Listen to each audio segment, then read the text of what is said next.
जारी की गई थी और उसके बाद सभी स्टेट्स इस चीज़ को प्रिपेयर कर रहे थे। तो यहाँ पर सुप्रीम कोर्ट ने कहा कि भाई एक चांस और दे देते हैं। भाई अभी तक जितने भी यहाँ पर लोगों ने अपने जो AIB एग्ज़ाम को पूरा नहीं किया है उनको एक आखिरी मौका दे देते हैं। लेकिन अब यहाँ पर एक और मैंडेटरी कर दिया गया है कि भाई ऐसा तो जब देखो, जब क्लाइंट्स एक एडवोकेट को अप्रोच करता है या ऑपोजिट काउंसिल होता है, वो किसी एडवोकेट के साथ केस को कॉन्टेस्ट कर रहा होता है, तो उनको नहीं पता होता वो कैसे वेरीफाई कर पाएगा, एक जो क्लाइंट है वो कैसे वेरीफाई कर पाएगा भाई जो ये हमारा एडवोकेट है जिसको हम केस लड़ने के लिए कह रहे हैं, ये एक्चुअल में सभी नॉर्म्स को, सभी कंडीशंस को, सभी शर्तों को पूरी करता है या नहीं करता है। तो इसीलिए ही अब सुप्रीम कोर्ट के पास ऑलरेडी ये केस चल रहा था जिसकी कल ट्यूसडे को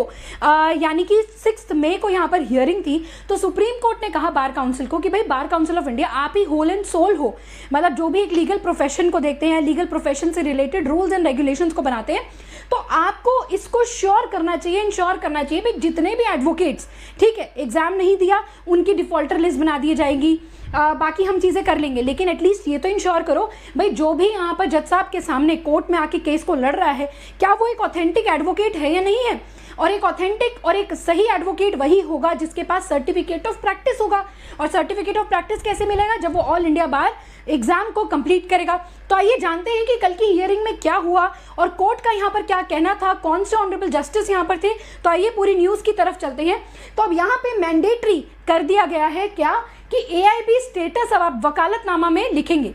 जब भी क्या करता है कोई भी क्लाइंट एडवोकेट को अप्रोच करता है और अपना केस देता है तो यहाँ पर क्या करना होता है, वकालतनामा साइन करना होता है। अब एक अधिवक्ता को अपने वकालतनामा के अंदर ये बताना होगा कि उसने AIB कंप्लीट किया है या नहीं किया है। आप जानते ही हैं कि हमें अपना नेम, एड्रेस, चेंबर नंबर वगैरह ये सारी चीज़ें देनी पड़ती हैं, साथ में अपना इनरोलमेंट नंबर भी देना पड़ता है। अब इनरोलमेंट नंबर ये वेरीफाई नहीं करता कि इस पर्टिकुलर एडवोकेट ने अपना ये जो AIB ऑल इंडिया बार का एग्जाम है वो दे रखा है या नहीं दे रखा है। तो अब से वकालतनामा के अंदर भी हर एक अधिवक्ता को लिखना होगा कि उसने AIB पास किया है या अभी तक एग्जाम नहीं दिया है। अब वो किस तरीके से लिखना होगा, कैसे, क्योंकि मैंडेटरी यहाँ पर कर देना चाहिए इन्होंने कहा है और BCI इसके ऊपर सख्त एक्शन लेगी ही, क्योंकि सुप्रीम कोर्ट ने कह दिया है कि भाई BCI ऐसा आप रूल निकालो कि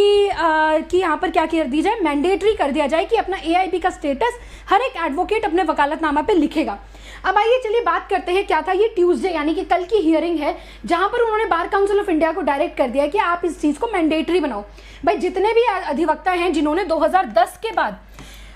एनरोलमेंट करवाया है, 2010 के बाद वो एडवोकेट बने हैं, उनके लिए क्या था, ऑल इंडिया बार एग्जाम देना मैंडेटरी था। अब मान लो उन्होंने अब तक नहीं दिया, still they are practising, still they are appearing in the court contesting the cases, तो अब यहाँ पर उनके लिए अलाउ नहीं